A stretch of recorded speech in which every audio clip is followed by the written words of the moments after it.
If you're trying to make your clothes fit better and you're at this step, you are 99% of the way there. You just have to add a zigzag stitch to that edge. The zigzag stitch seems tricky, but it's not. Yo, we got this.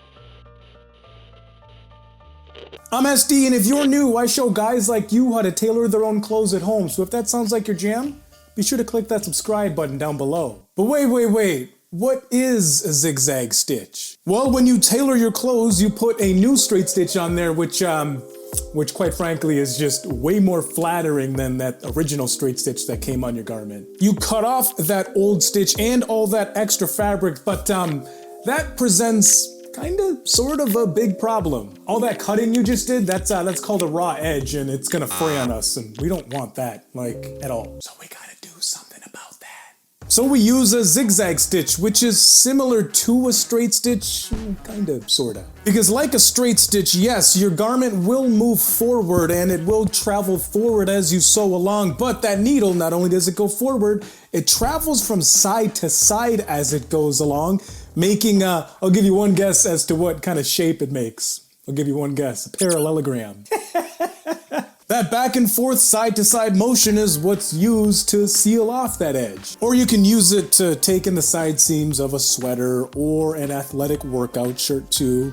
Shameless plug, because I made videos on those already. Turn the settings dial on your machine to the zigzag stitch, which on my machine is 3, but it might vary a little bit on yours. This dial is the stitch width dial, which is going to control how much travel from side to side our needle has, and on my machine it goes from 1 to 7. 1 being pretty much not a lot of travel at all, and then 7 being super wide. So I'm going to go to about 5 for this. 5 is a good number. Oh, what's that? You're wondering if we should change the settings on our stitch length? No, we're gonna leave that at 2.5, kind of like we always do.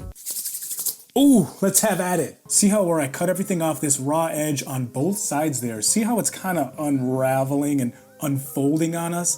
That's not the end of the world, but as a beginner, what you can do is you can iron all of this down so that it's nice and flat and you don't have to worry about missing any of these edges here. And I'm going to start off with the back stitch and go relatively slow in the beginning. I want the edge of my garment to be right in that slit in my presser foot, right in the middle there. So as it goes from side to side, my needle is going to come through on my garment, on the fabric, all the way through on this side. But it's actually coming completely off of my garment on this side, completely. I'm going to simulate an error that a lot of people run into. I still run into this from time to time myself, which can be kind of frustrating and annoying. So your needle's going to come through on this side of your garment and completely off. What happens when you miss on both sides of your garment? My needle is not going through my garment on either side. Oh no, oh goodness, what's going on? Did I ruin my project? I completely messed up, right? No, you didn't at all. It's frustrating, but what you want to do is just try and catch those things as early as you can. Just try and get back on track and pretend that it never happened. It's not a big deal. And now I have my fabric rolling up inside of my presser foot. And if I were to continue on this, what would happen is I would end up folding it up like that and I wouldn't get a good zigzag stitch. So I'm gonna go ahead and I'm gonna put my finger right there, right on the edge to kind of hold it down, so to course correct it. What's going on is I'm putting a zigzag stitch on not very wide of a side seam here. You normally want your seam allowance, which is the space between this new stitch and our raw edge, to be about 5/8 of an inch. This is a bit smaller. So let's finish up this zigzag stitch. Back stitch, good to go. Once you're done, try that bad boy on and see how you feel about it. You probably love it, and you're probably gonna go on a tailoring binge and tailor every single garment you have in your closet. Now, let's start off easy. Let's kind of dive into this knowledge and let's make it applicable.